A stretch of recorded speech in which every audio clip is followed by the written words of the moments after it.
Hi అండి, అందరికీ నమస్కారం. Welcome back to my channel. ఈరోజు వీడియోలో మనం బీరకాయ కర్రీ వండుకునేటప్పుడు వేస్ట్గా పాడేసే బీరకాయ తొక్కలతో టేస్టీగా పచ్చడి ఎలా తయారు చేసుకోవాలో ఈ వీడియోలో నేను మీకు చేసి చూపిస్తాను. ఇలా తయారు చేసుకున్న ఈ బీరకాయ తొక్కల పచ్చడి వేడివేడి అన్నంలో వేసుకుని నెయ్యి వేసుకుని తిన్నట్టయితే ఈ పచ్చడి కమ్మగా చాలా రుచిగా ఉంటుంది.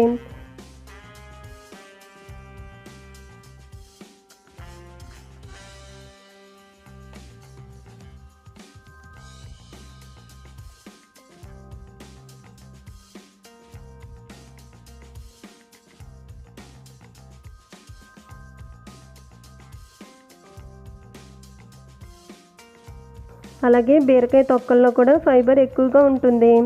ఇలా చేసుకుని తినటం ఆరోగ్యానికి కూడా చాలా మంచిది. సో ఫ్రెండ్స్, ఈ వీడియో నచ్చితే లైక్ చేయండి. అలాగే మీ ఫ్రెండ్స్ అండ్ రిలేటివ్స్కు షేర్ చేయండి. Thank you for watching video friends.